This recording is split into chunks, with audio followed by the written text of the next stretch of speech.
Pneumonia जानलेवा हो सकता है, पर अच्छी बात यह है कि इसकी रोकथाम, बचाव और इलाज बहुत आसान है। निमोनिया से सबसे ज्यादा खतरा 5 साल से छोटे बच्चों को होता है, इसलिए सबसे पहले घर वालों का नजर रखना जरूरी है। कई बार ये देखा गया है कि माता पिता अंधविश्वासी होकर या लापरवाह होकर किसी भी बीमारी के लक्षणों को नजरअंदाज कर देते हैं, और अगर ध्यान हटा, चिकित्सा में देरी हुई तो निमोनिया और भी ज्यादा गंभीर हो सकता है।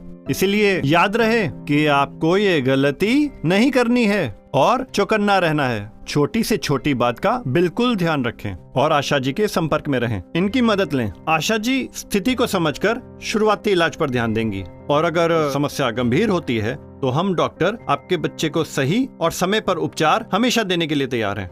अगर बच्चे को साधारण सर्दी खांसी है तो बच्चे को निमोनिया नहीं है। निमोनिया 2 प्रकार का होता है और इसके 3 प्रमुख लक्षण होते हैं: सर्दी खांसी, तेज सांस चलना और छाती के निचले हिस्से का अंदर धंसना। अगर बच्चे की सर्दी खांसी बढ़े, साथ में तेज सांस चले और सांस लेते समय छाती का निचला हिस्सा अंदर धंसे या पसली चले तो उसे निमोनिया है। कुछ अतिरिक्त लक्षण जैसे आहार न लेना, उल्टी आना, बच्चे को झटके आना, नथुने फूलना, मतलब के बच्चे को गंभीर निमोनिया है। और ये जानने के लिए कि बच्चे को निमोनिया है कि नहीं, उसके सांसों की सही गिनती करना बहुत आवश्यक है। सांसों की गिनती के लिए हम घड़ी या फिर स्टॉपवॉच का इस्तेमाल कर सकते हैं। डॉक्टर साहब, कैसे जानेंगे कि सांसें तेज चल रही है?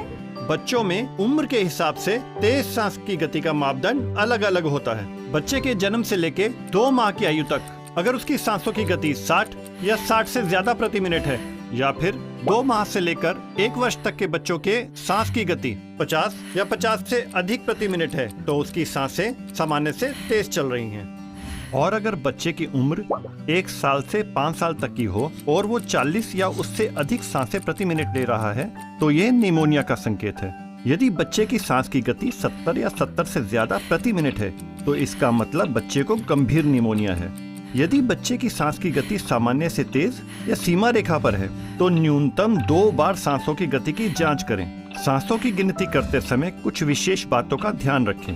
सांस की गिनती करते समय बच्चा शांत हो, बच्चे के कपड़े ऊपर करके सांस लेने और छोड़ने की गति को 1 मिनट तक नापें। सांसों की गिनती करने के लिए घड़ी या स्टॉपवॉच को बच्चे की छाती या पेट के पास रखें। पर डॉक्टर साहब, ये बीमारी होती कैसे है, ये भी तो पता चले जरा। हाँ, कुछ जरूरी बातों का ध्यान रखकर हम बच्चे को निमोनिया और अन्य बीमारियों से बचा सकते हैं। जैसे बच्चे को जन्म से 6 माह तक सिर्फ माँ का दूध पिलाएं। 6 माह का होने के बाद बच्चे को ऊपरी अर्धठोस आहार शुरू करें और बच्चे का संपूर्ण टीकाकरण कराएं। 9 माह का होने के बाद बच्चे को हर 6 महीने में 1 बार विटामिन ए का घोल पिलाएं। गंदे हाथों से बहुत सी बीमारियां फैलती हैं, जिनमें से एक निमोनिया भी है। तो इसके लिए खाना पकाने और बच्चे को खाना खिलाने से पहले और शौचालय के इस्तेमाल के बाद हाथ को साबुन से और साफ पानी से हमेशा धोएं। अगर आप ऐसा करेंगे तो कोई भी कीटाणु बच्चे के शरीर में नहीं घुस पाएंगे। अगर बच्चा अधिक समय धुएं के आसपास रहे, जैसे रसोई के चूल्हे, बीड़ी, चिलम, सिगरेट इत्यादि से निकला धुआं, तो उससे बच्चे की सांसों पे बुरा असर पड़ सकता है। निमोनिया और इसके जैसी दूसरी कई बीमारियां हो सकती हैं। इसलिए ध्यान रहे कि घर में धुआं कम से कम हो। अपने घर और रसोई में खिड़कियां बनवाएं, जिससे धुआं आसानी से बाहर निकल सके।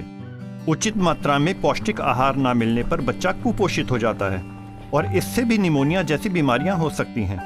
पौष्टिक आहार जिसमें कार्बोहाइड्रेट्स, प्रोटीन्स, मिनरल्स और फाइबर उचित मात्रा में मौजूद हों, वो बच्चे को हर बीमारी से लड़ने की क्षमता देता है।